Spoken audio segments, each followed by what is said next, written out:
주체사상은 쉽게 말하면 사람 위주의 철학입니다.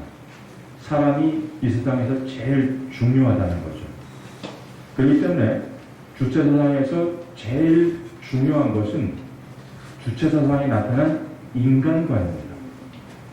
주체사상은 사람 중심의 철학이기 때문에 주체사상에서 가장 중요한 것은 인간을 어떻게 보고 있느냐는 인간관이죠.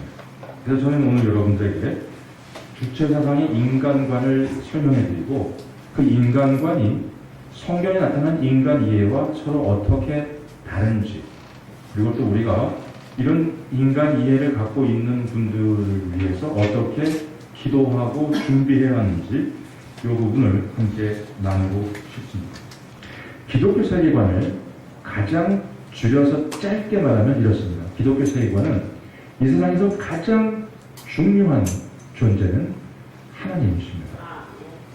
이 하나님을 누리고 경험하는 데 있어서 방해가 되는 것이 죄입니다. 그리고 이 죄를 예수님께서 이 땅에 오셔서 순결하고 흠없고 의로운 삶을 사시고 십자가에서 우리 죄를 대신해서 죽으심으로 해결하셨습니다. 그리고 이 예수 그리스도 안에 있는 사람들이 하나님의 뜻을 추구하며 하나님의 영광을 추구하며 성령의 능력 가운데 살아갑니다.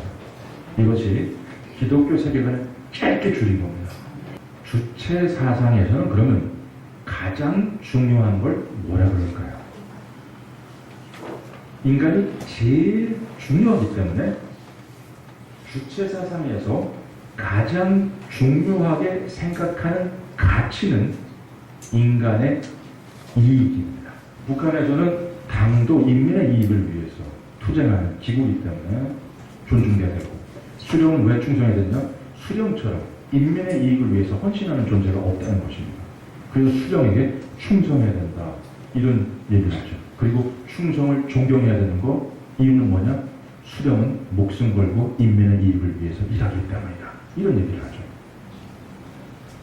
그러면 우리가 이제 북한에서 가장 중요하게 생각하는 것이 사람이고, 사람의 이익, 인간의 이익, 인민의 이익을 가장 중요한 가치로 두는데, 그 가치, 그 중요한 것을 성취하기 위해서 어떻게 살아야 된다라고 얘기를 하느냐면, 첫 번째는 사람은, 인간은 가장 중요한 존재이지만 죽는다 이거예요. 유한한 존재라는 겁니다. 근데 이 인간이 영원히 살 수 있는 방식이 있는데, 그건 뭐냐면 인간이 만들어내가는 사회는 유한하지 않고 계속적으로 이어질 수 있다는 거예요.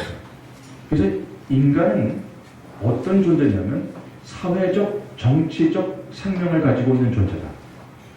인간은 자기 자신만은 유한하지만 사회, 정치적 생명 안에서 무한하게 존재할 수 있다. 그럴 때 인간은 자기 자신의 이익이 아니라 자기 자신이 속한 사회의 이익을 위해서 일해야 된다, 이렇게 주장하게 됩니다. 그 다음에 두 번째는 수령에게 충성해야 된다, 이런 얘기를 하게 됩니다. 수령에게 절대적으로 충성해야 된다. 왜냐? 수령은 어떻게 하면은 인민의 이익이 최고도가 될 수 있는지를 잘 알고 있고, 그걸 인도해 주는 분이기 때문에, 잘 이끌어가는 분이기 때문에 수령의 인도에 절대적으로 충성해야 된다. 그래서 북한에서는 사람들이 이렇게 살아야 된다라고 얘기하는 규범이, 첫 번째는 자기가 속한 사회의 이익을 위해서 헌신해라. 두 번째는 수령에게 충성해라. 이렇게 정리할 수 있습니다. 인간은 자주적, 창조적, 의식성을 가진 존재인데, 이것이 최대로 발휘되려면 수령의 인도를 받아야 된다고 하는 것입니다. 수령의 인도를 받지 못하면 이게 제대로 드러날 수가, 사용될 수가 없다는 것입니다. 그래서 이 수령론을 지금까지 얘기했던 주체사상의 인간관과 합치면 이런 결론에 도달합니다. 주체사상에서 사람은 자주성, 창조성, 의식성을 가지고 세계와 자기 운명의 주인이라고 하지만 수령의 영도를 받지 못하면 나아갈 길을 찾을 수 없다, 이렇게 얘기합니다. 그래서 결국 주체사상은 수령입니다. 수령한테 충성해야 된다는 거예요. 근데 주체사상이 제가 생각할 때 강력한 이유는 너무 쉽게 수령에게 몰입하게 만들어요.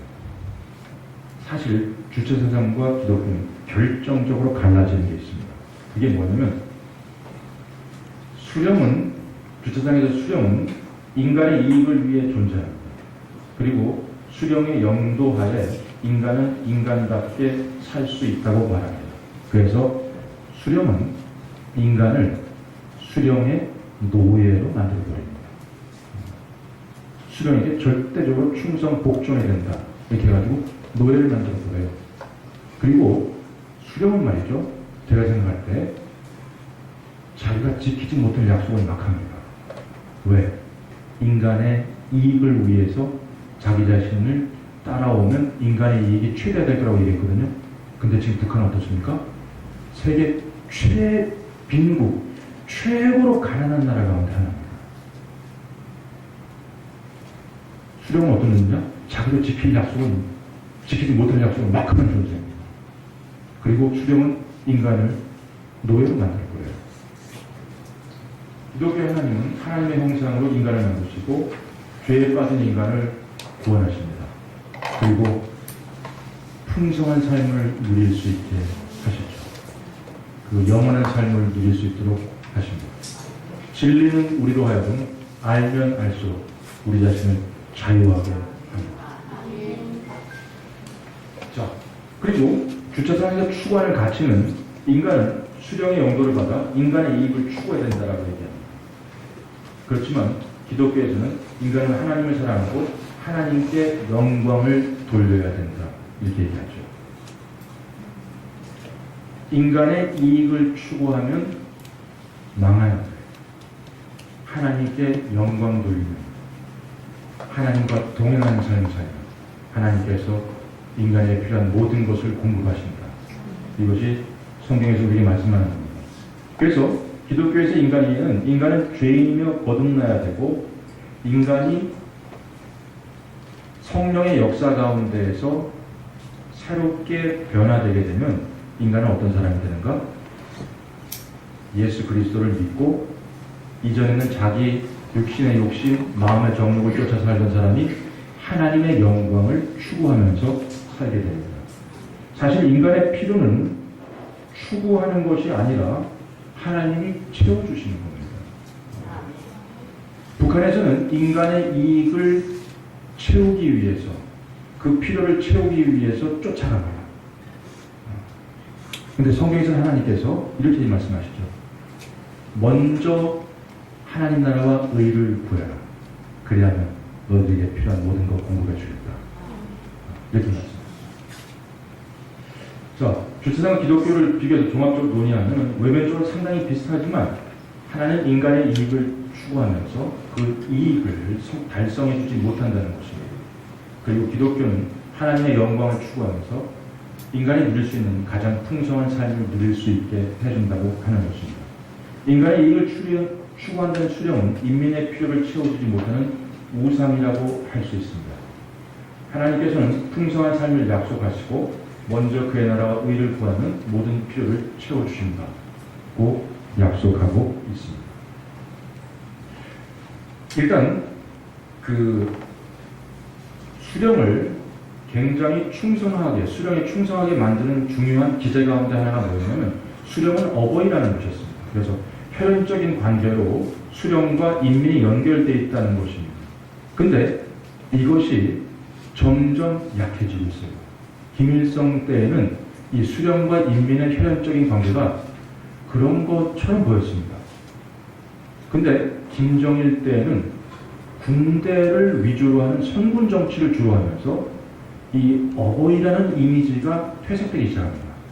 그리고 김정은 때 와서는 그런 혈연적인 수령과 인민의 관계가 거의 퇴색됩니다. 그래서 수령에 향한 위상과 그리고 충성이 점점 더 희미해질 가능성이 있다고 볼 수 있습니다. 그 다음에 이 김정은은 핵무기들을 개발하고 미사일을 발사하고 이런 것들을 통해서 자기의 힘을 과시할 수 있습니다. 자기의 힘을 과시할 수 있는 힘이 바로 거기서 나옵니다. 근데 다른 것으로는 자기 자랑할 게 없어요. 그러니까 그걸 줄기차기합니다. 그러다 보니까 국제사회의 제재를 받게 되고 인민의 삶은 점점 더 힘들어지게 될 겁니다. 그러면 국민들 사이에서 수령이 인민의 이익을 위하기보다는 자기 권력을 추구하는 사람이라는 생각을 은연중에 갖게 되죠.